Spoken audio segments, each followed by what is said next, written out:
Adventures of Miracle Mira, the River.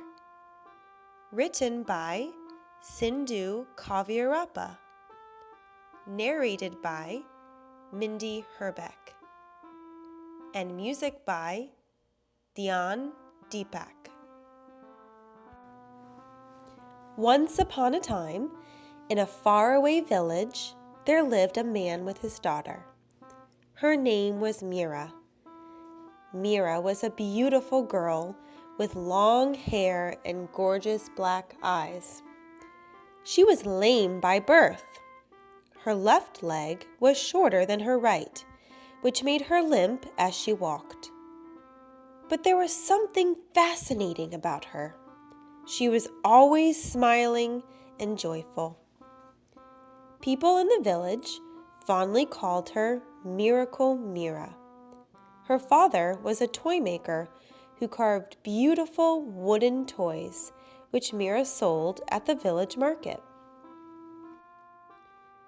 Mira's father presented her with a walking stick on her 6th birthday.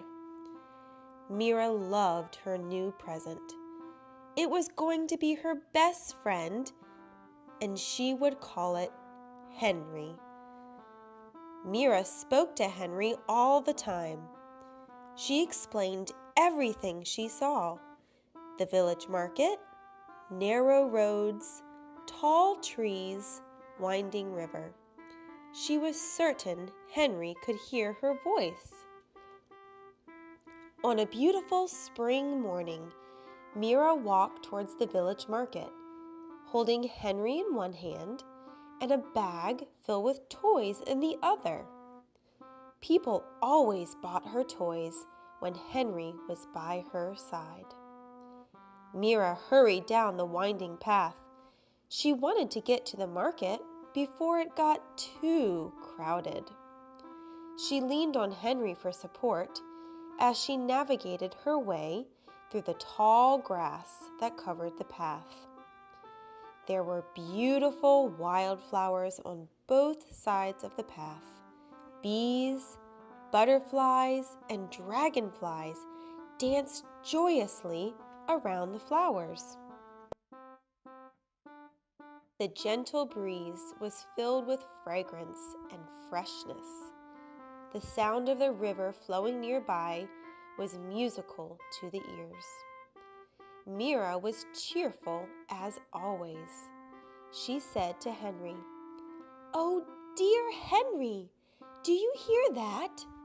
The buzzing of the bees and the music from the flowing river? I love spring. Do you, Henry?" Suddenly, a rock under her feet shifted and Mira lost balance. She tumbled down with her toys and she lost hold of Henry. As she rolled on the ground, she saw Henry flying in the air towards the river down below. Mira could not believe her eyes. Oh no! Henry was in the river and floating away with the river current. "Henry! Henry!" Mira shouted as she ran towards the edge of the path, looking at the river flowing below. Mira looked around for help.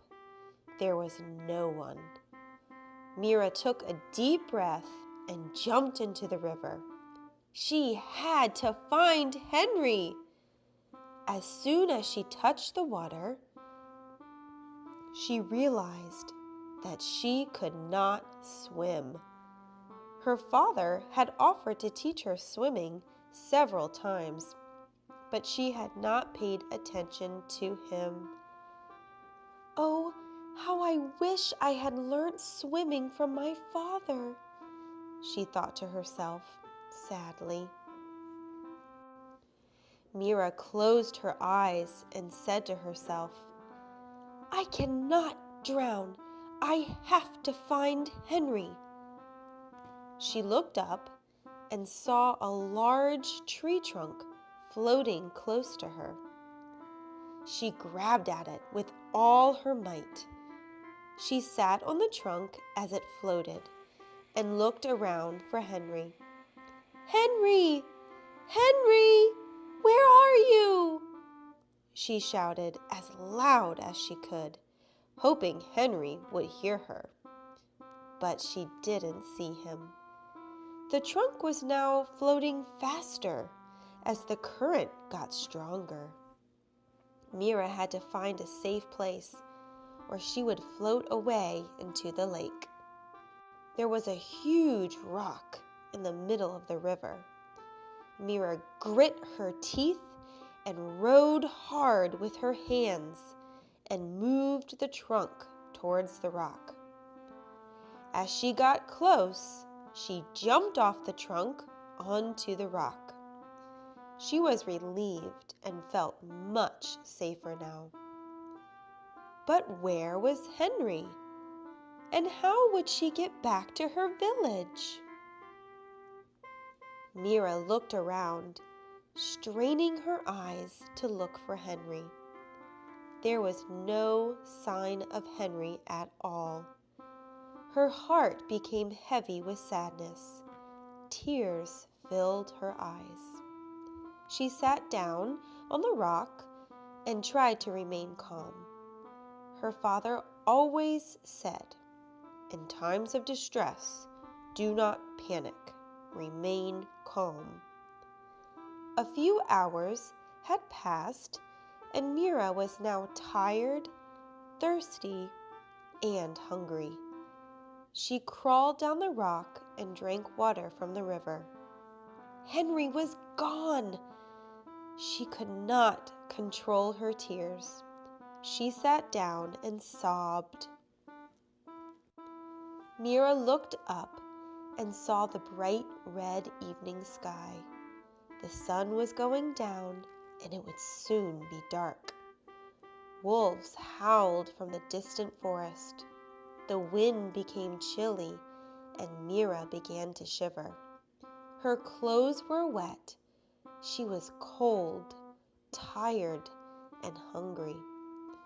She looked around desperately for help, but she was far away from the village path. Her father would be worried. She stood on the rock and called out to Henry again. "Henry? Henry! Can you hear me, my friend? Where are you? Please don't leave me. I need you." Sad and exhausted, Mira curled herself on the rock and fell asleep. "Mira? Mira?" She heard a gentle voice. She opened her eyes slowly. It was morning, and the sun was shining bright. It was Mr. Peter from the village market. He sold fish and had a stall right next to Mira's toy store. "Mira, look what I found!" Mr. Peter pulled out Henry from his boat as he spoke. Mira jumped up with joy. Henry was safe. Mr. Peter continued, "I found him by the shore this morning.